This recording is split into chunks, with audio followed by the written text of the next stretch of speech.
Franklin Pierce became the 14th President of America on the 4th of March 1853. This was a somewhat difficult period in American history. Almost everyone agreed with the expansion of the country, but to what extent slavery should be part of that expansion was a matter of much heated debate, both in Congress and among the public generally.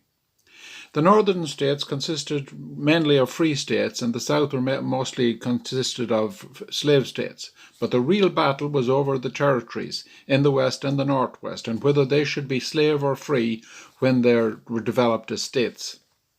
This would become the central issue in American politics over the next decade. Franklin Pierce became president in March 1953 at the beginning of this struggle.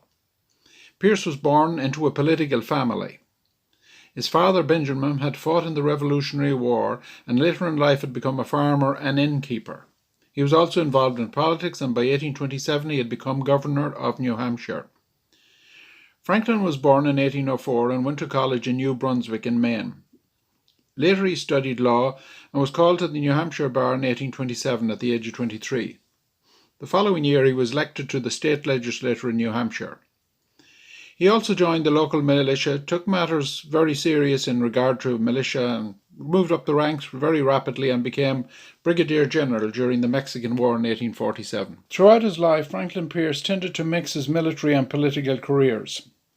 In 1832, at the age of 28, he was elected to the United States House of Representatives, having served at state level in New Hampshire for the previous few years.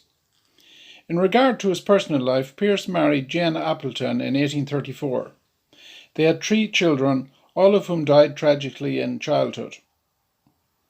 The youngest, Benjamin, was killed in a tragic train accident just a few weeks before Pierce became president in March 1953. As a congressman in the 1830s, Franklin Pierce was a conservative, a strong supporter of states' rights, and as a supporter of Andrew Jackson, he opposed the rechartering of the National Bank and argued for military reforms, which would bring about greater efficiencies to the army. He also regarded slavery as an issue for the states to settle for themselves. In 1836, Pierce was elected to the United States Senate, but resigned 6 years later in 1842. 3 years later, in 1845, he was appointed Attorney General of New Hampshire. Throughout the 1840s, he continued to be deeply involved in politics and played a leading role in attempting to heal the divisions within the Democratic Party in relation to issues such as slavery and states' rights generally. He was also actively involved in military affairs, and by 1847 he had advanced to the rank of Brigadier General in the Army. He took part in the Mexican War, and although seriously injured, he continued to lead his command. As the war drew to a close, he returned to New Hampshire to a hero's welcome, and this helped to relaunch his political career. As a congressman throughout the 1830s and 40s, Pierce had supported presidential candidates such as Martin Van Buren and James Polk in 1844. He had also helped organise the New Hampshire Democratic Party, and by the late 1840s had emerged as a national war hero. As the 1852 Democratic National Convention approached, the Democrats were divided in regard to the issue of slavery, some believing in abolition and some supporting Stephen Douglas and his concept of popular sovereignty, whereby the territories would decide the issue for themselves. There was also a strong pro-slavery faction within the Democratic Party, mainly representing the southern cotton states. In these circumstances, Pierce, as a prominent Democrat and as a war hero, emerged as a compromise candidate among the divided Democratic Party. Leading up to the convention, he wrote various letters showing his support for the Compromise of 1850 and also for the Fugitive Slave Act. During the early counts at the convention, Pierce was a very weak candidate, way behind candidates like James Buchanan and Lewis Cass. But as the subsequent counts continued and the stronger candidates failed to reach the 2/3 support necessary to win, gradually their support fell away and Pierce emerged as a compromise nominee candidate. With the Whig Party split 3 ways also, Pierce won just 51% of the popular vote. However, this was exaggerated in the Electoral College, where he won 90% of the vote. On the surface, this appeared like a great mandate to govern. However, The Democratic Party was also split by the 1850 Compromise and by the inclusion particularly of California into the Union as a complete free state, even the region south of the 3630 line, thereby in a sense breaking the principle of the Missouri Compromise of 1820. The Fugitive Slave Act also continued to be a divisive issue. Pierce attempted to bring unity to the party by bringing various factions and representing them at cabinet level. However, there was tension in the country generally and violence both in Kansas and along the Mexican border. James Gadsden, a wealthy businessman, was sent to Mexico to renegotiate the Treaty of Guadalupe Hidalgo. This led to what's known as the Gadsden Purchase, which in effect further enlarged the United States by adding territory to the south of Arizona and New Mexico for a price of $10 million, which was later approved by Congress. The purchase helped stabilize relations with Mexico and complete the boundaries of the mainland United States. The Gadsden Purchase, in fact, is a significant land area and was probably the most positive achievement of the Pierce presidency. In his first year in office, there was intense pressure on the Pierce administration to resolve the issue of slavery. This resulted in the Kansas-Nebraska Act of 1854, which proposed to allow two territories, Kansas and Nebraska, to decide the issue of slavery for themselves. Stephen Douglas, a Democratic senator, promoted this idea of popular sovereignty, which meant in effect that each territory could decide for itself whether they wished to be slave or free.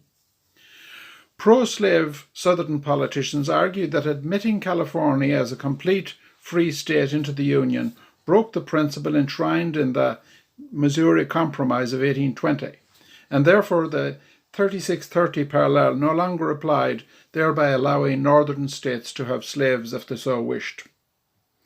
After the Kansas-Nebraska Act was passed in 1854, the territories of Kansas and Nebraska were formed. Under this act, the people of these territories, not Congress, would decide their future.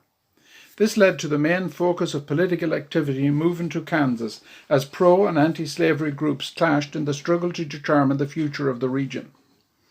These clashes were often motivated by pro-slavery groups which had moved into Kansas from the neighboring pro-state state of Missouri. Violent clashes between pro- and anti-slavery groups in Kansas later became known as Bleeding Kansas because of the many lives lost. President Pierce and the Democrat Stephen Douglas had hoped that the Kansas-Nebraska Act would bring an end to the conflict over slavery. After all, allowing each territory to decide the issue for themselves seemed like a reasonable approach. At least it was democratic. However, the manner in which the issue was handled outraged Northern opinion. In the elections to decide the slavery issue, thousands of what became known as border ruffians came across from the state of Missouri to vote in the territorial elections, even though they were not residents in Kansas. Many people in Kansas felt intimidated also to support slavery. This led to a victory for the pro-slavery groups who wrote their own constitution and set up a government at Lake Compton. However, the result was rejected by the anti-slavery movement, who set up an alternative government at Topeka. Both governments produced pro- and anti-slavery constitutions respectively. This was an ominous sign for the future. The president supported the pro-slavery Lecompton government even after it was condemned as illegitimate by a congressional investigative committee. He also dispatched troops to break up the Topeka government. This was probably the biggest blunder of his career as president. Pierce also believed the abolitionist movement was a threat to the unity of the nation. By supporting the Kansas-Nebraska Act and the Fugitive Slave Act, and giving federal backing to pro-slavery movements in Kansas, Pierce thereby alienated the anti-slavery lobby group. Many groups opposed slavery on moral and religious grounds. But in Kansas, the main opposition to slavery was also based on economics. Many small, poor white settlers did not want to see Kansas territory split up into big, rich slaveholding settlements. They wanted it split into small farm units that they could afford to buy, and also they did not want to see thousands of coloured people transported into these new territories and states. The conflict in Kansas also had national implications in that each state would select 2 senators, and this in turn would change the balance of power in the United States Senate. Pro-slave southern states feared that such an imbalance nationally could eventually see Congress declare slavery illegal throughout the entire United States. And so therefore the stakes were very high in relation to this issue, and between 1854 and 59 dozens of people were killed in the pro- and anti-slavery riots in Kansas. The violence also spread to Congress. On the 22nd of May 1856, Preston Brooks, a member of the House of Representatives, attacked and badly beat Charles Sumner, a Massachusetts senator, on the floor of the Senate. Brooks beat Sumner with his cane on the head and left him unconscious. Sumner had made a powerful and insulting anti-slavery speech earlier in the Senate. The clash between these two national politicians symbolized the failure of the country to deal with the issue of slavery in a reasonable manner. In relation to foreign affairs, the Secretary of State William Marcy also attempted but failed to purchase Cuba from Spain. A number of US diplomats produced what was known as the Ostend Manifesto, but this proved to be a failed initiative. The Cuba takeover was also objected to by northern politicians who feared that it would add to the slave power of the South. All these issues combined to split the Democratic Party into various different factions, with the result that by the middle of 1856 Pierce was a greatly weakened leader and failed to win the convention in 56, which was won by James Buchanan instead.